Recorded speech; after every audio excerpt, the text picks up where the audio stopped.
Good evening, everybody. Welcome to the Denver Bronco Roundup podcast. Welcome in. We are brought to you by Rocky Mountain Sports Network, of course, sponsored by our amazing sponsor, Morgan Trinkets.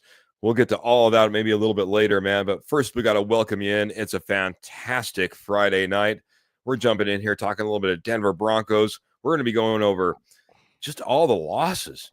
The unforeseen losses, I think that especially if you rewind to the beginning of the season, I think every single one of these gentlemen would have been retained on the staff in our minds. But, man, I'm not here alone. My name is Keith Brugman. Can't wait to kick it off with all of you, but I got to kick it off with my good friend right next to me, and that's Mr. Trevor Salzman, the Rocket Man. How you doing, sir? Doing well, Keith, and I hope everybody in the posse is doing well and having a fantastic Friday night. It's great to be here, and had a little bit of Broncos news. We didn't discuss this backstage. Had a little bit of Broncos news that maybe get people's hopes up a little bit. Comes to possibly someone coming and adding to the Broncos coaching staff that's been rumored for a while. So we'll get to that when we get into coaching staff. All right, discussing coaching staff changes and stuff. So. Yeah, man. Well, that's kind of what this episode is going to be. I'll be honest. I was telling Trevor right before we went on, 6 hours sleep, 18 hours awake, got a 10.5-hour shift in front of me. I'm here because of you. I'm here because of the posse. I can't wait to talk some Denver Broncos. But I'll be honest, we're going to make a kind of open agenda as well. We're going to be talking about all the changes, all the unforeseen changes. But we're going to leave it up to you as well to kind of guide us this evening. Have a fantastic show like we always do. Like Scott coming in here and saying, good evening, all. And Pearl, yes, hi, we are on time. And we were pretty dang close. This is probably one of our best going on time episodes we've had in a while. So I appreciate you hanging out just a couple minutes before we went live. Going to lose more coaches than players this offseason, aren't we? Question mark, says Scott over on YouTube. By the way, all these comments so far over on YouTube. We love everybody jumping over on YouTube, giving a like, love, share, subscribe, making sure that you're liking us on all platforms. I know that a lot of people come in on Facebook. If you can do it over on YouTube as well, we love it a lot. Pearl says it's a diddy wheel. Coaches come and go, but hate to see some good ones go. Ernie Mays coming in here. He's also over on YouTube. Jeez, you guys are killing it on YouTube tonight, man. 26 years ago, we won back-to-back Super Bowls. Hello, Keith and Trevor and Jody. Jody might be hanging out in the comments if he gets a little bit of a chance, but it's just going to be me and Trevor right here on the podcast this evening. Pearl saying hello, and we gotta say hello to our good friend, Mr. Michael Ronquillo as well, saying good evening, Keith, Trevor, and Go Bo Broncos. Mile high salute, orange and blue stars, orange and blue hearts. Like I said, 6 hours of sleep, but they're keeping VJ. Darn, says Pearl. I got one more that might be a darn as well, man. But hey, I want to get into it because now I'm starting to see some of the spoilers come in here. Paul coming in though, saying just PS2 is the best corner in the league. Woohoo, says Mr. Paul over on YouTube as well, since we're just giving our full scoop of YouTube fans and friends tonight. But we'll switch over to Facebook. I'll say just a few more hellos, and then we'll get into the meat of the show, buddy. Hey, Horseman and the posse. With coaching stuff, it may be a backslide. And that's a big heart of the topic this evening as well. Patrick Wiltsey coming in all the way from Hawaii. By the way, great segue.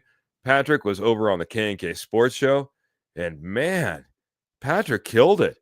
So I got in contact with Patrick, and I'm like, we might have to get you on to talk on our show at some point, Patrick. He says, yeah, man, let me know. I'm like, well, let me get through this 6 hours sleep, 18 hours awake, 10 and a half hour day tomorrow. And maybe then I can free up some time. We'll figure out when we can get Patrick on. But on the K&K Sports Show, Kenny's coming in saying, good evening, my fellow horsemen, man. He's joining us every Tuesday, if you don't know. Honor being the newest member of the DVR team, man. It's so great to see you on the podcast every Tuesday, Kenny. And I know Posse, you're going to love it as well. Hey, guys, says Mr. Clayton. Smash that like and share button. Kenny's excited to see us on Tuesday night. Way to top off a Friday night, guys, says Clayton.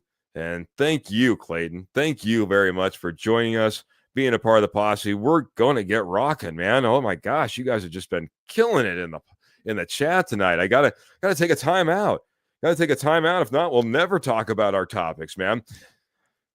Trevor, it's amazing to me. Like I said, you rewind to the very beginning of the season, and you would have thought most of these coaches would be happy to hold on to their jobs here in Denver. You know, if you listen to especially the national media, 5.5 wins, worst roster. I mean, you're not expecting, hey, I'm going to get promotions. I'm going to, put a little more money in my pocket and, take a train out of town, man. I'm going to find myself a new team. This team, I guess that's part of the belief, man. Part of the belief this team had. Part of the fight that Sean Payton said he thought this team had from the very beginning. They're young and hungry. They're young and hungry. Those young and hungry guys, man, made some hungry teams out there on the market looking at the talent that we had on our roster, on our coaching staff, in our front office. Trevor, I don't know where you want to get it started, but it's been almost unprecedented.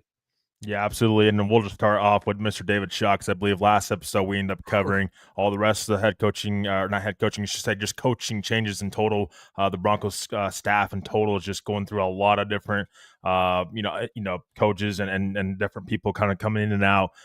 That's what happens when you win. I mean, it's a good problem to have, because when you're successful, like the Broncos were this past year, even regardless of how they made the playoffs, it was still a successful season, bearing what the expectations were for this team this year. And you're seeing that with some of these other teams picking off the Broncos coaching staff and personnel in the front office. So we'll start off with David Shaw joining Dan Campbell's staff in Detroit as a passing game coordinator. That was a tough loss for me. I think that David Shaw, obviously he worked at the Broncos front office this past year and joined last offseason.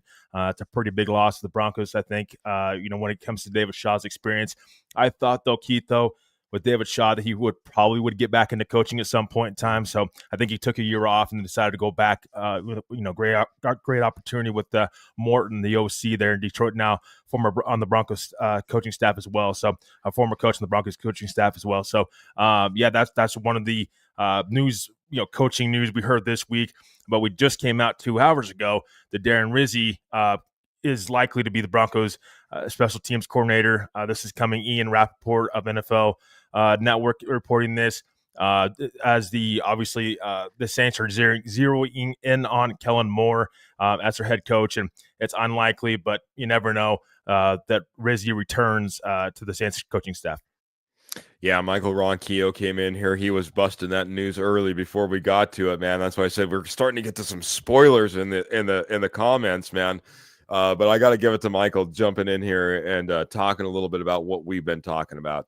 And he also was, by the way, when he came in and he welcomed us, dropping 100 stars, Trevor. How nice is that, man? We appreciate that a ton, Michael. Yeah, absolutely, Michael. Thank you for the stars as always and the support. And it's exciting news though for Broncos country, as Obviously, a lot of coaches are leaving, a lot of personnel are leaving in the front office. To finally see maybe a coach be added to the staff for the first time this offseason, I think is huge. And I think this is the what Sean Payton wanted, though. I think that we've seen Chris Banjo obviously just left Mm. for the Jets. Assistant special teams coach. Now you're bringing in a guy out from outside the organization that Sean Payton knows and knows well. I expect Rizzy to be an upgrade over what they had with Kotwika and with Banjo this past season as far as special team wise. So, I don't think you're firing Kawika without having a pretty good idea that Rizzy's going to be able to be available and join the staff and at least have interest in joining the staff.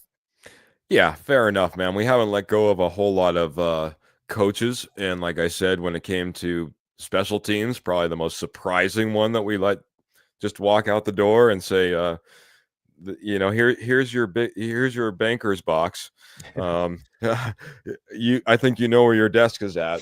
We did that to a few different coaches, I guess you could say, but at the same time, that was the most surprising one. And like you alluded to, you don't do that unless you think you have maybe someone in the works, someone that's going to come in and you prefer in that position. Because as great as Westhoff was, and we talked about that before, loved Mike Westhoff.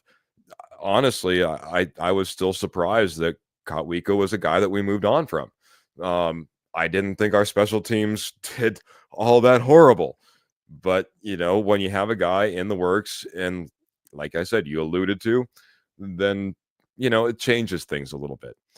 We are concerned about some of the other, I guess, coaching losses and front office losses. David Shaw was a big one because, yes, he took passing game coordinator with the Yeah. Detroit Lions, but for us, he was a personnel guy. And if you start looking at, some of the personnel moves that were made just in this last year, whether it be via draft or whether it be via free agency, if David Shaw had a thumbprint on any of that, it kind of racks up to a loss in that regard too, because we did some fantastic personnel moves in the last year, Trevor. Yeah, absolutely, and I mean David Shaw just able to be a part of the front office and have an extra set of eyes in the front office. He's been a head coach before, in college, obviously, and then obviously the coaching experience he has in the NFL. So it's a big loss, and on top of that, you just lost your assistant general manager as well Mm-hmm. to be a general manager. So again, it's a good problem to have when you have guys getting promotions and leaving and whatnot because it means your organization is successful. We just haven't seen this amount of coaches leave the Denver Broncos in a very, very long time. So, but it's kind of refreshing to see in a way because I think Sean Payton probably has a good idea of other coaches to replace the former coaches that obviously left and personnel department that will always change. So. I think that there'll be different changes happening within the staff, but I think if you're Sean Payton, you're pretty happy with these guys, getting the chance to move up while you're bringing in more of your guys that you feel more comfortable in, going forward that may become available that wasn't possibly available when you first got the job in Denver. Well, we held on very tightly to Jim Leonard, and so we got that going for us. Uh, Pearl's not necessarily happy that we've held on tight to Vance Joseph, but we've held on tight there. And from all reports, man, we're hanging on for dear life for Davis Webb to stay with the Denver Broncos as well. He's still expecting to get offers. That's something that we ought to be concerned about. This could possibly not be over, Trevor. We could see more losses. I mean, if he gets the right offer, it'll be tough for him to turn away from at some point.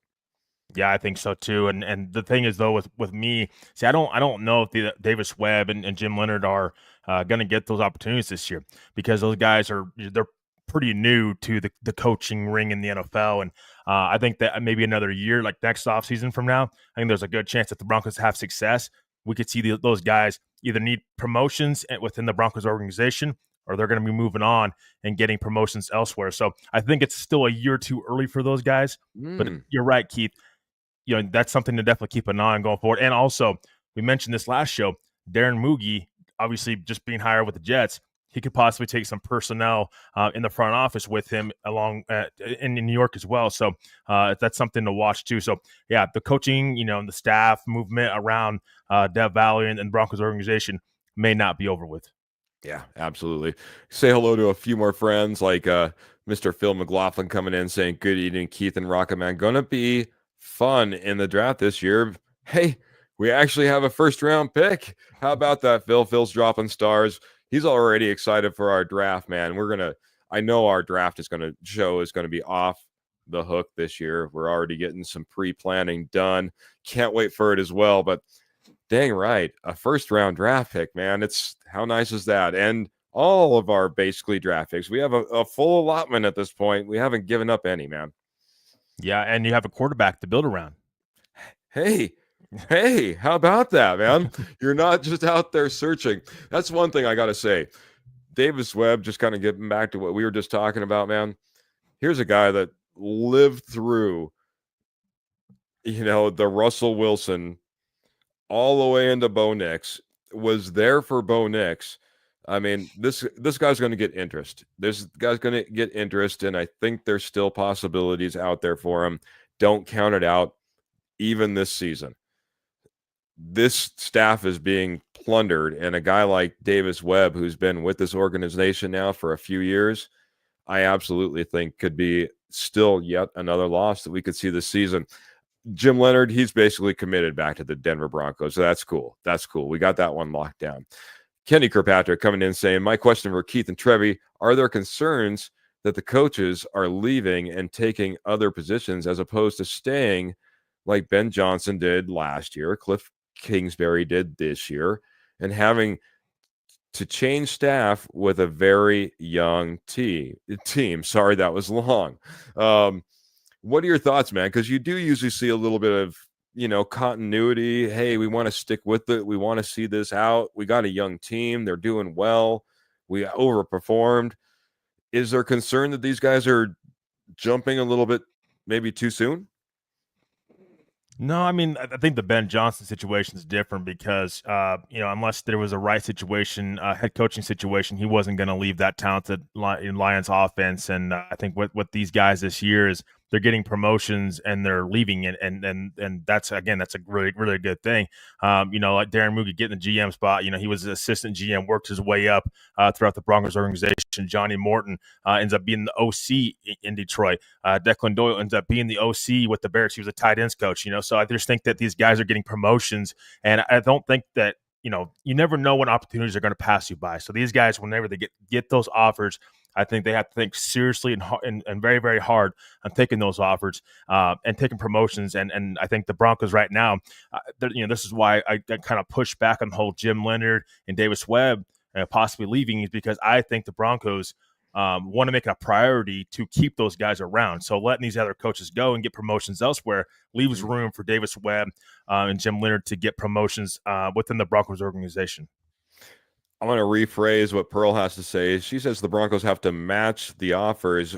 Would you have tried to match or tried to keep any of these coaches that end up walking out the door, or front office personnel? Which one would you have made the hardest run to try to keep in this organization of all the guys we missed? I know it's Declan Doyle, but try to keep him out of it. I'm just kidding, buddy. Sorry, Declan. For me, it would be David Shaw, because there's a passing coordinator position open for the Broncos right now. And remember, that was Johnny Morton's position with the Broncos. They could have offered David Shaw that to stay in Denver and help, with the passing game, work with the passing game. So for me, it would have been David Shaw, just the experience he has coaching both in college and also in the NFL, and obviously being with this team a year already. I think that he would have been a guy I would have tried to keep around long term. But obviously, Sean Payton has other ideas and other people that he has in mind to bring back onto the staff. So, but David Shaw would be the guy that I would end up bringing back if that was me. Okay.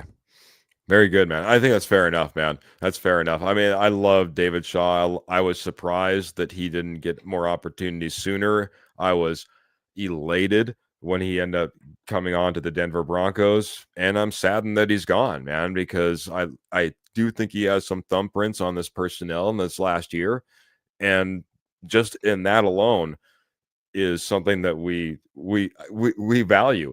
Heck, if you don't think he has that voice as the passing game coordinator over there with the Detroit Lions, you're fooling yourself. He's still telling people, hey, I like this guy. and this guy's good and this guy isn't, and I want that guy, and if this guy's a possibility, we should bring him in the door. Michael Ronquillo, when we were talking a little bit about beating us to the punch a little bit on Rizzy, he says I do my NFL research, and that I wanted to lead that into another one. He says no one wants to take the New Orleans Saints job because of the cap.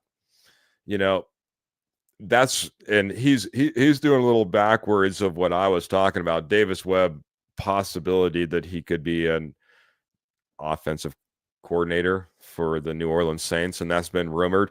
So he's kind of backwards mathing this question a little bit as well, kind of saying nobody wants that job, and that's why it's not filled as of yet. The cap, though, man, I'll just put it to us, man. Thank goodness we're not the Saints. I'm so happy that we took the big hit from Russell Wilson. I was pushing and pushing and pushing for that to be this last year, and we did it. We took the biggest possible hit of the Russell Wilson contract we could in this last year. We're coming out with those draft picks that Phil McLaughlin is talking about. We're sitting in a great space with like $38 million right now currently to go out there and spend. We're not in the place with the New Orleans Saints, man. How great is that, bud? How great can this offseason be? The draft picks, a little bit of money to spend, and like you mentioned, the quarterback to maybe do it around. Yeah, absolutely. And to kind of point to Michael's point there, the Saints job, head coaching job, not being very attractive, negative $59 million in cap right now. So they have a lot to do to get, underneath the cap. So that, to speak to Michael's point right there, I mean, it sounds like Kellen Moore's going to take that job. It is one of those, rare head coaching jobs in the NFL. I mean, there's only so many head coaching jobs in the NFL. So I think that if that front office can just kind of stay out of Kellen Moore's way and let him, really kind of, institute what he wants to do there, I think is going to be huge. But yeah, Keith, to your point there, absolutely. I think the more flexibility, the better. This is my concern with Sean Payton though a little bit, because where he came from with the Saints, they pushed money down the line a little bit. With George Payton, I think maybe will help that situation a little bit more, though. But yeah, you'd love to see the flexibility that this team's going to have this year as far as spending money. Now they can't go out there, spend a while like the Patriots, $120-some million they have in cap space to spend this year. But they can still be and get those kind of low end. I wouldn't say like low end deals though, like low end names maybe that end up paying off for you, like the Brandon Jones of last year. Those kind of moves. If the Broncos can continue to hit on those kind of moves, would be huge. Because you want to spend big if you can, but you can't always do that every offseason. So if the Broncos can continue to be measured with how they spend money and to still improve the roster, I think the better off they'll be. And then obviously the draft picks as well. I think it's going to be huge, the amount of draft capital this team's going to have this year. And hopefully they'll be able to capitalize on that in this year's draft. Yeah. This year's draft, a little bit of spending money and the free agency, we might be able to do something. We might have to be looking for a little bit more of those diamonds in the rough. And Phil McLaughlin comes in with an idea, maybe an Alan Lazard. Any chance we get Lazard, he asks. I know Peyton wants him. Well, I don't know where Peyton wants list are, and I'm certainly not going to ask him in his press conference because that could go bad. So we'll deflect that for a second. Alan Lazard was a guy that I thought was very, very undervalued as Aaron Rodgers ascended as a Green Bay Packer and amassed, all the yards that he did. Alan Lazard was a guy that I loved seeing on the field. That being said, since we've seen Aaron Rodgers depart, I haven't kept track as much with Alan Lazard. And I'll be honest, I'd want to take a look at where he's at and what he's done and, what that would look like in order to try to get him as far as a contract would be concerned. This is my thought, and you can give me yours, Trevor. But, I feel like if we're going to spend, I feel like we should really just spend fairly decently at a position or two. And I don't want to be middling too much, man. I don't want to bring in a guy that's another little Jordan Humphreys or another Brandon Johnson, or you know what I mean? Just to use the wide receiver as a comparison. If we're going to bring somebody in, I want to see an upgrade. I want to be like, okay, well, that guy's earmarked for the position because we spent the money and we knew that we were going to get that guy. We talked a lot about Zach Bond maybe being that guy as middle linebacker, for instance. I just want those type of decisions to be made. I know what you're talking about, diamonds in the rough. Brandon Jones is amazing for us, but I feel like at this point, you got to be wise. You got the draft picks, you got a little bit of money. Just try to get the sure thing. What is your thoughts, Alan Lazard, and I guess everything I just spilled out of my mouth there, sir?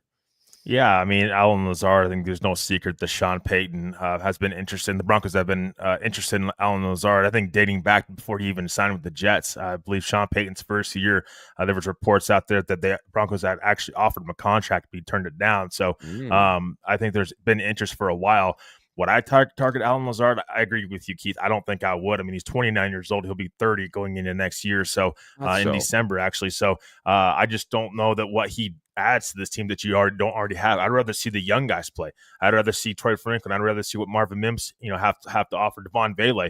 I mean, we can't forget this. This team ended up moving off two veteran wide receivers for these young guys. I mean, to get these young guys playing time and to see what they have. So I think Alan Lazard, if he's not too much of an upgrade, then he's just kind of holding guys back a little bit. So I don't know that I would go after Alan Lazard. If you're going to add playmakers, I think you would try to get a little bit younger. I mean, Cortland Sutton's not getting any younger. I think that if you can add even younger, playmakers to this offense, that's the best way to do it. And I'm talking about the draft, honestly, because as of right now, looking at the free agent market, Chris Godwin, T. Higgins, those guys are going to be pretty pricey. And so you're either going to have to go after one of those guys and maybe address those that inside linebacker need. Maybe not spend as much inside linebacker if you go out and sign one of those big time wide receivers, unless you end up fluctuating money in the next year. But I mean, we already know that they did that last year with Mm. Ben Powers, Mike McGlinchey, with adding those void years. So it'll be interesting to see how the Broncos move money around to try to help them make other moves. But I mean, Alan Lazard, I think that's a tough move. I think for this team to make. I think I'd rather see the young guys play. Roy saying people want Higgins or Godwin. No, we can't afford that now. So that brings me to a question because Paul's coming over here, and I think this is more alluding to your comment on how we spend our money looking for those diamonds in the rough. So we're bargain shopping in free agency. If you had a guess, Trevor, I'm on the side of, spend big, get a few contracts. You're talking about, finding the diamonds in the rough. Is it one? Is it the other? Can you do both? I mean, it's tough to do both. You know what I mean? You could. I don't know. What are your thoughts? How did the Denver Broncos really approach this with their $35.7 million? Not worth much to work with, but better than what we were. We just can't go on a spending spree, says Roy. What are your thoughts, man? Yeah, I mean, my thing is being a little bit more measured with spending. All I'm saying is not pouring all of your money into one position because we've talked about it. At least I've talked about it on offense and defense. You need multiple areas. I think that you have multiple positions that you can upgrade. If I can spread that money around and get an inside linebacker, maybe get a safety in free agency, maybe sign a tight end, a bargain tight end, just a veteran in that room, and then you can still go into the draft and still draft one. I mean, we talked about it. This draft is still deep with tight ends. It's deep with running backs. You can take advantage of that if you're the Denver Broncos. Those are Mm. two of the bigger positions you need on offense. So bargain shopping, it's being smart with the money and spreading it out so you can address multiple needs and not just go spending all of your money into one positional group, and then the others suffer because of it.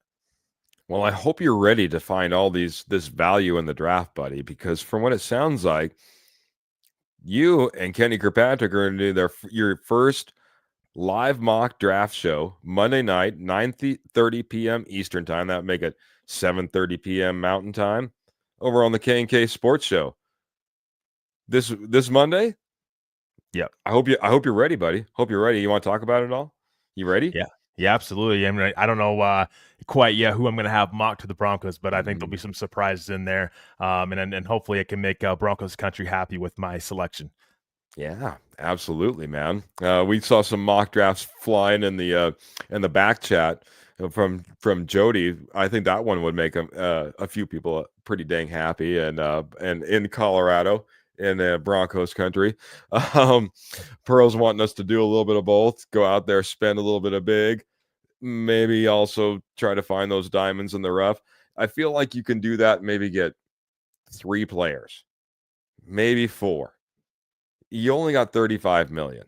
You know what I mean? It's tough to a get a big guy under contract and then continue to add when you have like 35. I mean, it's you can get a couple of really good ones, and don't get me wrong, you're gonna have more players than that, you know what I mean? But a couple of good ones and then a few others, or you can go kind of mid-tier and add 5 to 8 guys to your roster, you know what I mean? It's like what you want to end up doing and the holes you're trying to fill. Um, I'm going to talk about a hole you guys all need to fill. If you have a need for Southwest jewelry, Southwest pottery, or estate gold at wholesale prices, we have a fantastic sponsor, Morgan Trinkets. They've been doing it for over 34 years, but now they're just hanging out in your backyard, northern Colorado, southern Wyoming. A couple of weeks ago, they were hanging out in Longmont doing a fantastic show. I'm sure Pearl did fantastic with all the amazing pieces they have. The way that you find Morgan Trinkets is you go out there and you find out where their shows are at, like through people like us. Maybe you're a good friend of Pearl's, or the easier way, Etsy. Just head on over to Etsy. Everybody knows Etsy. Everybody uses Etsy. Just type in Morgan Trinkets Co. That's Morgan Trinkets Co. And there you are. Bam! You're right there on with all the pieces that Morgan Trinkets have to offer. You can sit there and correspond with Pearl. If you spend over $50, all shipping is free. All major credit cards are accepted. And check this out. Not only do they have the Southwest jewelry, Southwest pottery, estate gold at wholesale prices, but also silver. All 100% sterling silver. So any of that interests you at all, you got to head on over to Morgan Trinkets on Etsy by typing in Morgan Trinkets Co. Check them out today. They have fantastic reviews from just in the posse alone. Man, I tell you what, the posse's been fantastic in supporting Morgan Trinkets. Go check them out if you haven't checked them out already. Trevor, this is what one of my concerns. I don't know if the posse's going to light up on this as well, but we just talk about all these coaches that walked out the door. It doesn't matter if you're talking about a Declan Doyle, fine. I laugh all you want, or a Chris Banjo, or whoever it happens to be. You know, David Shaw's out the door. It's like I said, it's been left, right, and otherwise. My concern is once those guys get in the door, they need to fill their roster with guys they're familiar with that can help with their scheme, and they're going to look to where they just came from. So when it comes to this year in our free agents and thinking, oh, well, we can just go ahead and let that guy kind of hang out there and we'll just hope that we can get him back. I think a lot of those thoughts that we were able to kind of get away with maybe in the last couple of years because of who the Denver Broncos were and the type of performance they were putting on the field, that goes away a lot, Trevor. That goes away a lot. What are your thoughts on that? Yeah, I mean, I just don't know because these guys aren't, the OC and the DC, for the most part, I mean, these guys are positional coaches, I should say. So I don't know. I think bottom line, it still comes down to what Sean Payton, VJ, and George Payton, want. And I say VJ because he's going to be a part of that personnel group as well. He's part of the personnel group that brought Zach Allen to Denver, brought Brandon Jones to Denver. So I still think, I'm not going to read too much into the positional coaches and what they have, to say they have on different guys. I mean, I'm not saying they wouldn't have say, but I still think you're going to go best player available, and it's going to be what Sean wants, what VJ wants, what George wants, and them collectively what they want as a group. So Yeah, I mean, there's definitely a concern, and they will fill the coaching staff out, here relatively, like I said, shortly, and usually when these situations happen, usually, yeah, your head coach isn't too caught off guard per se. I still think that Sean probably knew these guys were kind of highly touted, throughout the league, and there's a good chance these guys are possibly going to be getting promotions. So I'm sure there's candidates that he has in place to replace these guys. Yeah, well, I sure hope so, man. Like I said, I think this is probably even taken the Denver Broncos surprise. Like you said, a good coach, I don't think necessarily blocks these guys from taking better opportunities. There's only so much you can necessarily do to try to woo them to stay with you and stay in the position that that you have them in, especially when, like you said, you don't know when these opportunities come around again. Now, David Shaw, maybe a little bit more sought after guy. Declan Doyle might be one of those guys that when you get the call, you need to take that opportunity while you can. And it may not be the prettiest team to go to, but it's a step up on the rung. And if you can prove yourself there, then you're just all the better in order to continue on your path. You got to take those opportunities because you don't know when they'll come back around. And right now, the Denver Broncos look really hot. And that's a great thing, man. I mean, we overperformed every single, big media, pundit out there from last year, and that turns heads.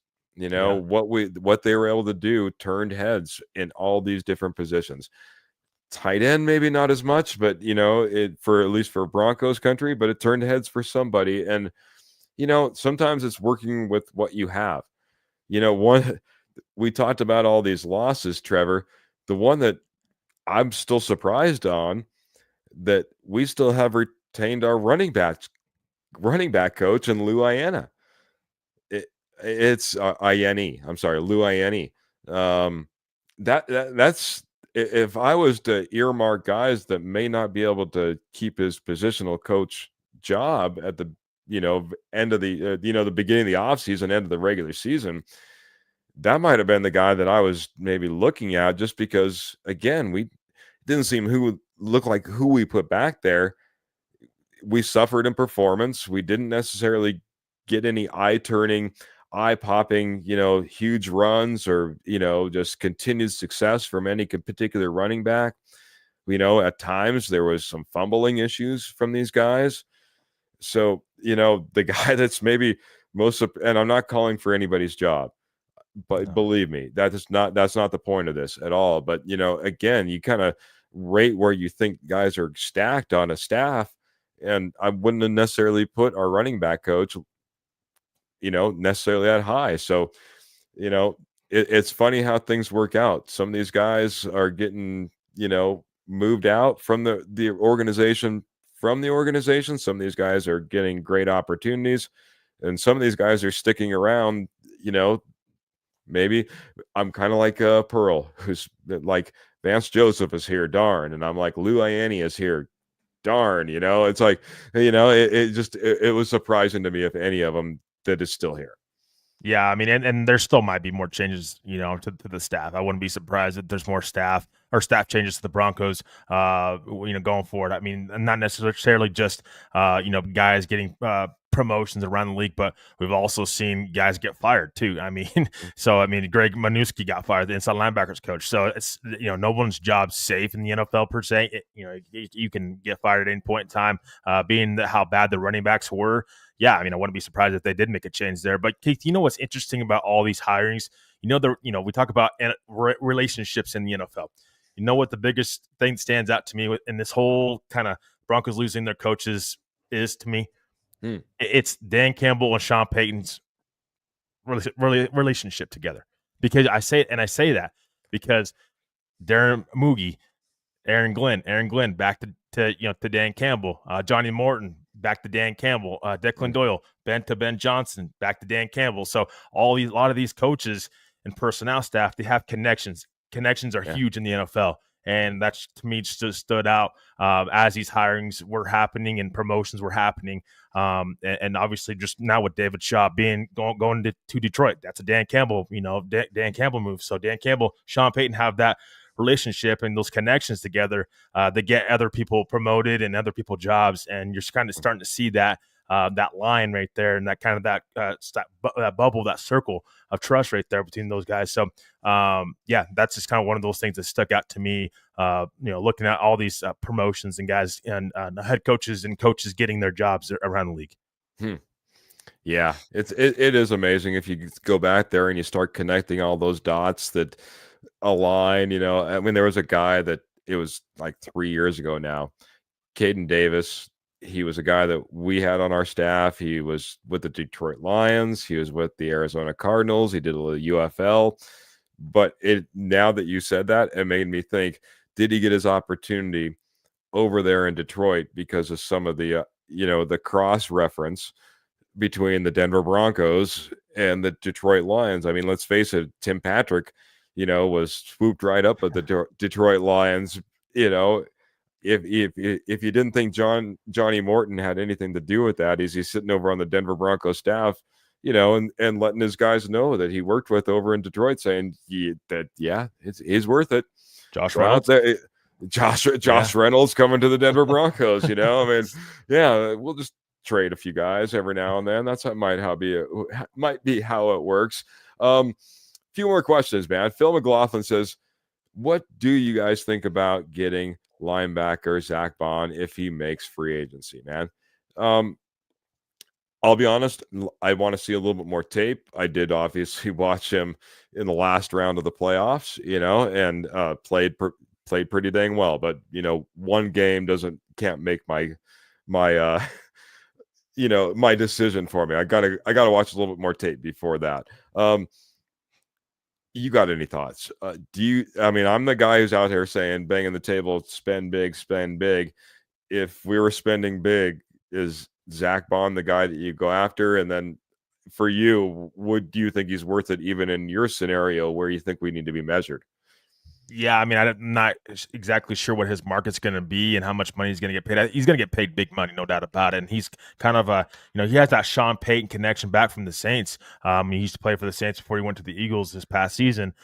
He's played great for the Eagles. Not sure if the Eagles are going to let him walk exactly. Like I said, I mean, the free agent market, there's a lot of NF or buts about it, this situations and the guys that may become available because we don't know. We're still a month away from free agency, so it's really hard to tell, who's going to be available for the Broncos and what guys they may go after right now, because guys are going to get re-signed. There's going to be some surprise cuts and guys are going to get released as well. So have to keep that in mind. But yeah, Zach Bond, I mean, I'm a fan of him, but one of my concerns is it just a 1 year thing with him? Because it's not like he has a track record of a lot of success. He has a track record of a lot of success this season. He's played really well this season.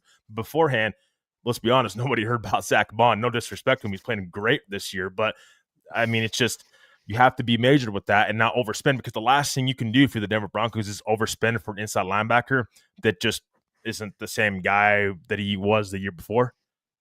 Yeah, that's fair, man. You do see those guys that, all of a sudden they pop off. They pop off for sometimes it's a season, sometimes it's 3 seasons, sometimes it's, the rest of their career. You don't know sometimes, but man, you hate it when it's like, oh, we just went and paid for the guy that was the 1 year, kind of like the one hit wonder, he was the 1 year wonder, you know what I mean? He's like, oh, wow. Okay. We got a little bit excited about that. Kenny saying sorry, that's not the Kenny comment I wanted. He was coming in and saying he's seen a lot of him this year. I try and get him, Phil. He is a captain, and this guy is calling the defense. He'd be doing it for VJ as well. And that does bring up a great point that, we will be, it might be the position, because again, you're hoping that Alex Singleton comes back. Cody Barton's out there, free agent. Sternad, who played a lot for you, free agent. It's you got some decisions to be really made in that, interior linebacker position. You'll have some holes that you need to figure out.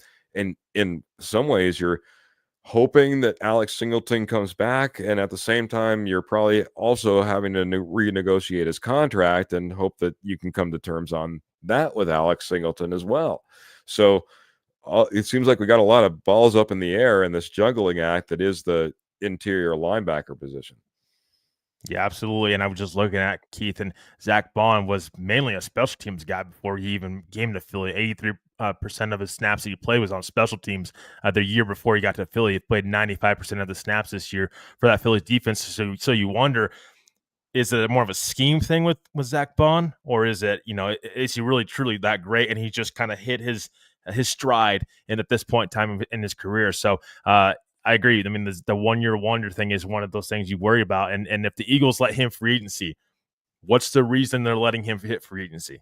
That's a great, I think that's a great question, and it's something to keep in mind if you wanted to go after Zach Bond. Yeah, it is something to be concerned about. I would say that the funny thing is Alex Singleton, who came from the Philadelphia Eagles, was mainly just a special teamer before he came to us, and was probably our best linebacker that could run sideline to sideline. Was our leading tackler, and not that we were ever great at it, but maybe our best coverage tight end that we had out there. Got to say hello to this face, though, man. Mr. Albert Knoppers checking in. I know you all know the name, the face, and Albert's saying the Broncos have great players. And instead of Pro Bowl playing, Bo undergoes a procedure. Quinn also choosing not to play because of being snubbed and more of an afterthought. I think that weighs, some merit into the conversation here. What do you think about that, man? Because I absolutely love the fact that Quinn Miners pretty much, snubbed his nose at his afterthought selection to the Pro Bowl and, said, no, thanks, but no thanks. I won't be showing up. Trevor, your thoughts on whether it be Bo Nix that Albert brought up or whether it be Mr. Quinn Miners? Yeah, I mean, I don't mind those two just skipping the Pro Bowl. I think the Pro Bowl, listen, it's a great thing, I think, for the NFL. Do they need to make some tweaks to it? Yes, but I mean, I don't mind these guys kind of missing out on the Pro Bowl and taking care of their bodies and taking care of their, mental health. I think that's what's most important about all of this is if they're not ready mentally to play again in the Pro Bowl, they need to take some time away to themselves. By all means do it. And with Bo, I mean, again, it's more important for him to get healthy and have his first full off season as a Denver Bronco and not have to go through the combine and pro days and all that stuff. He can actually just focus on football, focus on becoming a better quarterback and not being too complacent. Same thing with Quentin Myers, focus on what he can improve on. Obviously, these guys are going to take some time off to themselves and they need the rest. But they're going to get back to it again. They're going to be working out again. They're going to be seeing how they can improve themselves and get ready for next season. I think that's just a real important thing when it comes to this team's culture. They're obviously not satisfied whatsoever with what happened last year. The loss to Buffalo, I'm talking about. Yeah. They want to continue to improve it, themselves first and foremost. Those guys can't, they don't know what's going to happen this offseason outside the organization. That's going to be up to the front office, George Paton, Sean Payton. But what they can take care of is themselves and improving internally as an organization and as a team, and come back better and ready to go next year. Yeah, and I wouldn't even go beyond just the Buffalo game. I think the team and some of those players were kind of disappointed in just the end of the season in general. Those last 4 to 5 games that they end up playing, I think they were kind of disappointed in the way that they performed, and they knew that they had a better performance in them. They're going out there, they're getting themselves healthy. They're not worrying about accolades. They're not worrying about, I don't know, Frisbee and the sand or whatever we're playing in the Pro Bowl games this year. Sean Payton. Sean Payton is in this question. Michael Ronquillo came in here, dropped some stars as well, and I'm trying to do a little bit of flip-flopping, so he made me aware. I want to get your thoughts on this. Do you think that Sean Payton likes veteran wide receivers over rookie wide receivers on his offense? Because that's what Michael's coming in and saying. What are your thoughts on that, bud? I think that I think that he likes young wide receivers. I think he's buying into this young team. And George Payton kind of alluded to that a little bit too. Like Sean's bought into this young football team and then bought into getting these guys better. Of course, does he want to improve this roster? Of course he does. I think absolutely. But they couldn't do that with the dead cap situation they had with Russell Wilson. $89 million dead cap hit led the NFL this year. They couldn't do that. They had no choice but to develop some of these young wide receivers. And I just don't think that they're going to move off of Tim Patrick and Josh Reynolds just for nothing. I mean, I think that they want to see these guys play, and they didn't draft Troy Franklin at the top of the 4th round and trade up to get him just to let him walk a year later. Like they're bought into, I think, in my opinion, to letting him grow and seeing what he can do in year 2. These guys, it takes time for them to really figure it out. It's the first year in the NFL, in the league. It's going to take them time to transition into the NFL. It's a different game than in college. And so I really do think, though, that Sean, they're going to be looking for upgrades in the passing game, whether that's wide receiver, whether that's a tight end, no doubt about it. Then they should. But I also do think that they have talent in that wide receiver room that still has not yet to reach their full potential.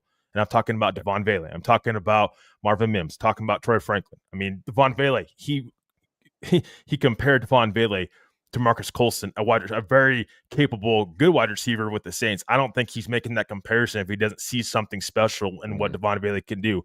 So I do think that he likes veteran wide receivers, but I do think that he also likes young wide receivers and likes to see these guys develop and continue to get better. And that's what we've seen this season with a lot of these guys getting playing time. And we didn't even know Troy Franklin was going to get playing time. Remember, we thought he was going to be inactive all year.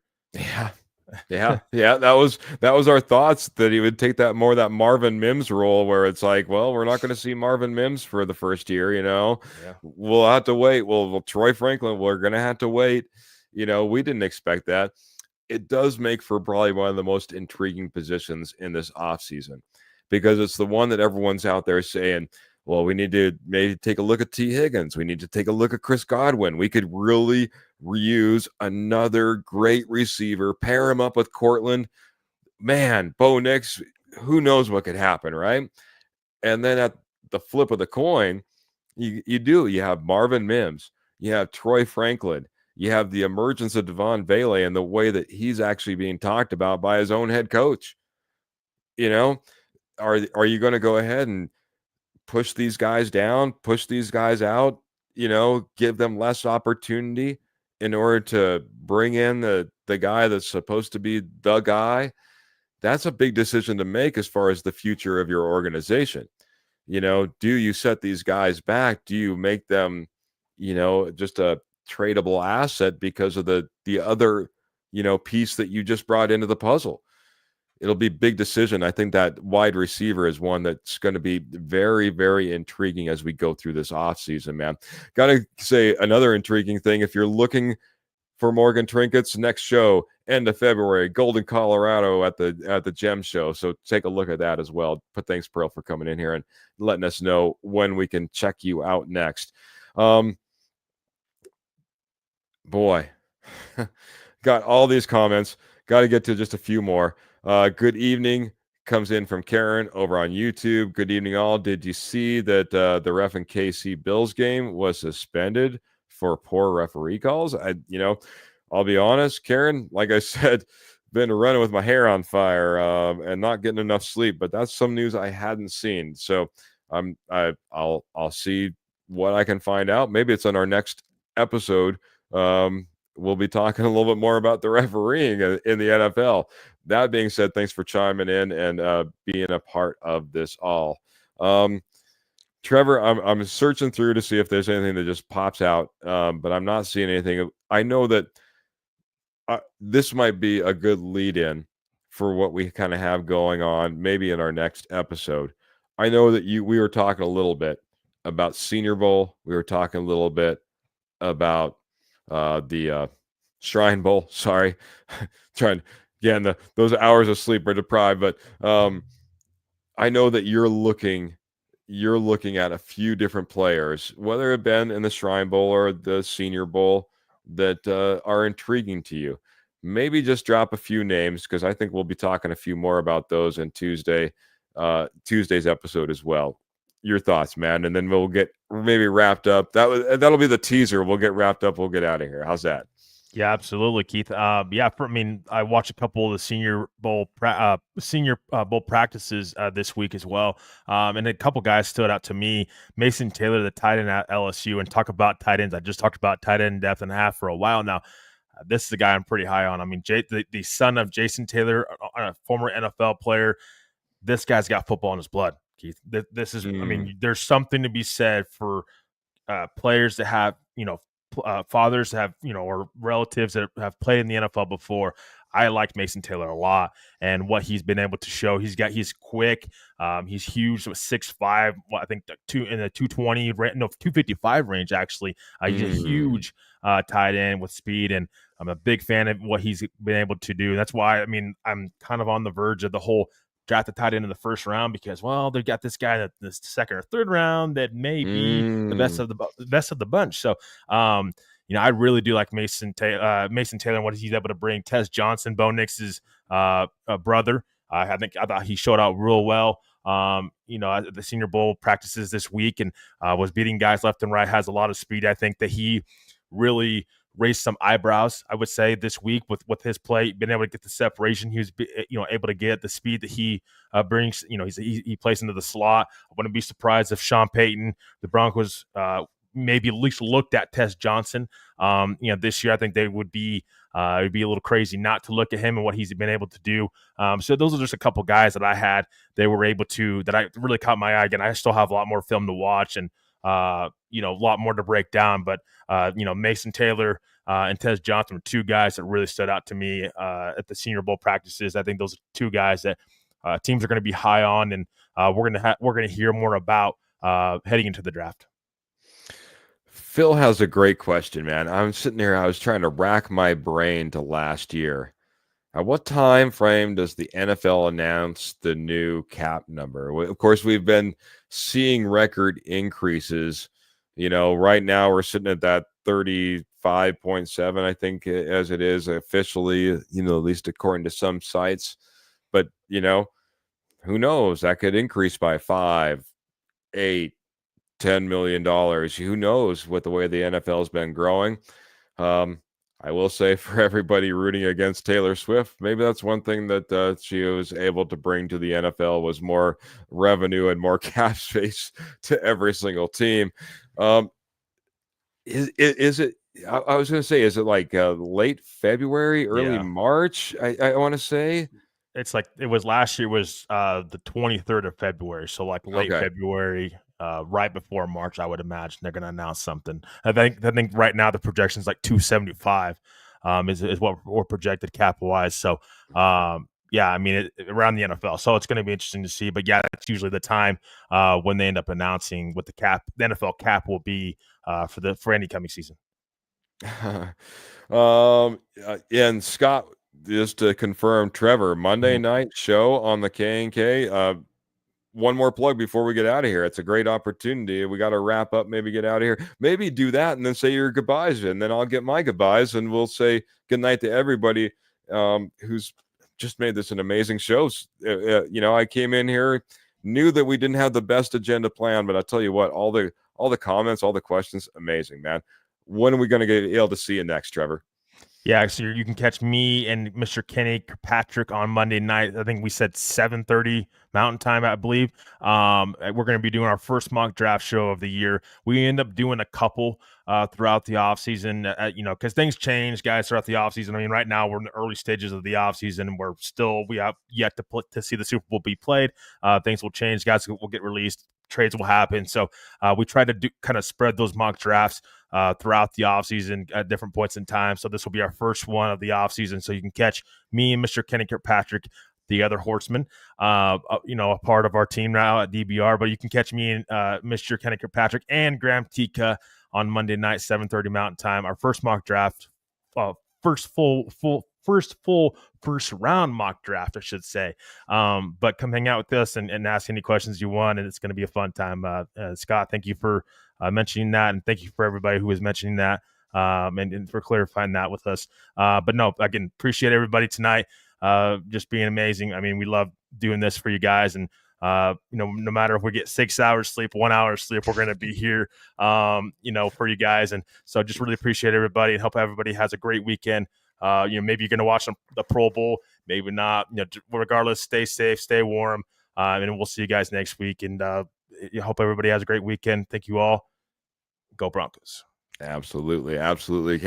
Can't wait for this offseason. Can't wait to be talking about Go Broncos and all the different moves that they make, whether it be through free agency or the draft, whether it be filling all these different coaching positions that we just said, kind of walked out the door in one way or another. It's going to be a fantastic offseason. Karen, sorry that she missed the show. She'll catch the replay. We might have more news about how you'll be able to catch the replay in the near future. Can't wait to talk about that. Don't get too involved in the off season. Don't follow college sports. Well, guess what, man? You don't have to. I can tell you, if you just watched, I just talked a little bit about Senior Bowl and Shrine Bowl, and whether it be Kenny, who's jumping all over it, Trevor, who was leading that whole conversation, or the rest of the posse who just dropped name after name after name after name.